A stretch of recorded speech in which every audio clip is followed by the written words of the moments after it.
Hello student, कल मैंने आपको सिखाया था resultant of vector and resolution of vector. आज उसी चीज का मैं रिवीजन लेके आया हूं बेटा। रिजल्टेंट ऑफ टू वेक्टर्स के लिए फार्मूला हम लोगों ने क्या लिखा था? r vector is equal to under root a square plus b square और plus 2ab cos theta. Yes और नो? एस। ये हम लोगों ने फाइंड किया था बेटा। रिजल्टेंट ऑफ टू वेक्टर्स निकालने का ये फार्मूला होता है। जैसे सपोज दैट एक वेक्टर है अपना a वेक्टर एंड ये दूसरा b वेक्टर। इनका अगर रिजल्टेंट हमें चाहिए तो इनका रिजल्टेंट निकालने का सिंपल फार्मूला ये होता है बेटा। ये आर वेक्टर मतलब ये फार्मूला हम लोग लगाएंगे। R vector is equal to under root A square plus B square plus 2ab cos theta. Vector नहीं बोलेंगे क्योंकि रिजल्टेंट है, राइट। अब देखो ध्यान से सुनिएगा, अगर ये दो वेक्टर ऐसे होते हैं, ये आपका है ए वेक्टर और ये अपना बी वेक्टर, तो इनके बीच एंगल कितना होना बेटा? 90 डिग्री। तो आप बोलोगे सर इनका जो आर आएगा, आर क्या लिखोगे? ए वेक्टर और प्लस बी वेक्टर, राइट। ऐसे हम लोग सॉल्व करेंगे तो अंडर रूट में इसको लोगे तो आएगा ए स्क्वायर प्लस बी स्क्वायर। आप सोच के देखिए, cos 90 रखोगे, cos 90 की वैल्यू 0 होती है तो आंसर आ जाएगा under root A square plus B square.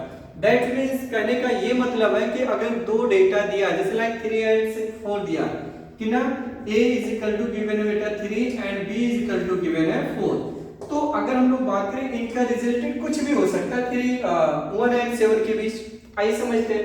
अगर हम लोग बात करें a प्लस b का सम, a प्लस b का सम 7 भी हो सकता है और a प्लस b का जो सम है वो 1 भी हो सकता है एंड a प्लस b का जो सम है ये 1 से लेकर के 7 के बीच कुछ भी हो सकता है। इसकी जो r की वैल्यू आएगी इनके बीच कुछ भी हो सकती है। तो उन चीजों को निकालने के लिए हमें ये फार्मूले की नीड पड़ती है। a square plus b square plus 2ab cos theta.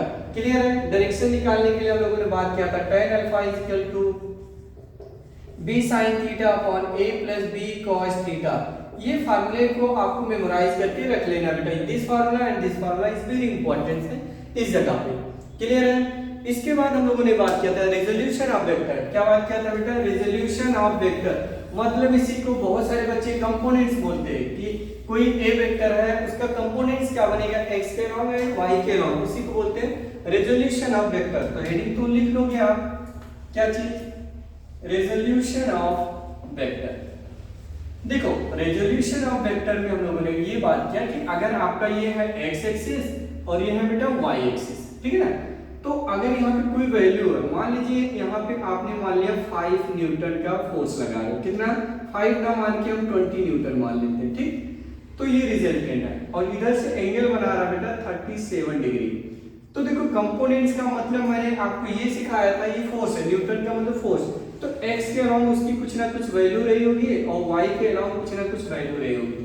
तो रिजल्टेंट को हमें रिवर्स वो करके आना है along x and y, that is called resolution of vector. तो हमें रिजल्टेंट मालूम है बट ये नहीं मालूम है आया कहां से था, तो हम उसी को क्या बोलते हैं? कंपोनेंट्स, ठीक है ना। तो देखो 20, तो इधर का कंपोनेंट cos के साथ लिखोगे 20 cos 37, राइट। तो देखो 20 cos 37 होता है 4/5, तो यहाँ पे लिखोगे 4/5, 5 1 जा 5, 5 4 जा 20, तो इधर आ जाएगा 16 न्यूटन। ऐसे इधर बात करोगे 20 sin 37, तो आपने लिखा 20 sin 37 होता है बेटा 3/5, 5 1 जा और ये कट करोगे तो 4 जा, तो ये आ जाएगा 12। कितना आएगा बेटा? 12 न्यूटन।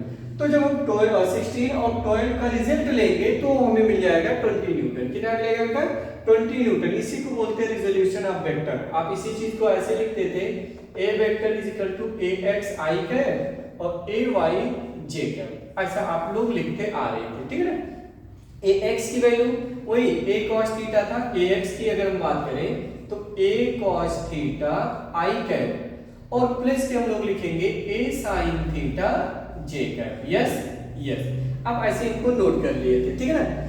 अब देखो यहाँ पे एक इंपॉर्टेंट चीज है, मैं कुछ पॉइंट्स आपको लिख के दे रहा हूँ बेटा। जैसे सपोज देखिए तीनों डायरेक्शन है x y z तीनों, तो आप इसी चीज को ऐसे लिख लेना a vector is equal to ax i cap और प्लस ay j कैप और यहाँ पे लिखोगे az k कैप। इनका मैग्नीट्यूड होनी चाहिए तो अंडर रूट ax का स्क्वायर ay का स्क्वायर और az का स्क्वायर। ठीक है ना, तो मैग्नीट्यूड मिल जाएगा। लेकिन मजे की बात यहाँ डायरेक्शन कोसाइन, तो डायरेक्शन कोसाइन क्या होता है याद रखिएगा। अगर इसी का हम यूनिट वेक्टर बात करें, unit vector of a, unit vector of a का यूनिट वेक्टर क्या होगा आप मुझे बताओ। तो आप लिखोगे a cap is equal to a vector upon mod of a vector. Clear है? तो ए वेक्टर क्या है बेटा, a x i cap plus a y j cap और ए जेड के cap divided by under root A x का square ए Y का square and A Z का स्क्वायर। इतना समझ में आया आपको? यस। तो देखो यहाँ पे डायरेक्शन कोसाइन क्या होता है, क्वेश्चन आपसे पूछा जाता है कि find the direction of cosine. तो डायरेक्शन ऑफ कोसाइन क्या होता है आपको पता होना चाहिए बेटा। अगर इनको हम अलग अलग कर रहे हैं तो हम लोग यहाँ पे लिख सकते हैं डायरेक्शन कोसाइन, आप वर्ड में लिख लो डायरेक्शन कोसाइन। तो डायरेक्शन कोसाइन एक्चुअली में कॉस को ही बोलते हैं, तो कॉस अल्फा, पहले हमने क्या माना है कॉस अल्फा, तो कॉस थीटा वाला हम एंगल वही लेते हैं। देखो आई का जो कोएफिशिएंट है तो a x upon this, a x upon under root क्या चीज बेटा ए एक्स स्क्वायर, फिर क्या लिखोगे ए वाई स्क्वायर और ए जेड का स्क्वायर। ऐसे कॉस बीटा क्या चीज कॉस बीटा, तो जे के कोएफिशिएंट वाले लिख लो आप A Y upon under root A x का स्क्वायर ए वाई का स्क्वायर एंड ए जेड का स्क्वायर। क्लियर है ना? ऐसे आप लिख लोगे cos gamma A Z upon under root A X square A Y square and A Z square. Clear है? तो इसी को हम लोग बोलते हैं बेटा, नाम दे देते हैं, एक प्रॉपर नेम होता है डायरेक्शन कोसाइन। क्या होता है? Direction cosine. आई थिंक आपको समझ में आया होगा। यस, अगर समझ में आया तो लाइक करो, शेयर करो, सब्सक्राइब कर लो अपने फ्रेंड के साथ। तो इन्हीं को हम लोग बोलते हैं डायरेक्शन कोसाइन। एक मैं आपको इंटरेस्टिंग रिजल्ट इसी से देता हूँ। अगर मैं इनको स्क्वायर करूं और ऐड कर लूं तो देखो क्या आता है। तो एक चीज आपको पॉइंट्स में याद रखना है कि अगर हम लोग बात करते हैं cos square alpha plus cos square beta और प्लस कॉस स्क्वायर गामा, कितना आएगा आप मुझे बताओ आंसर।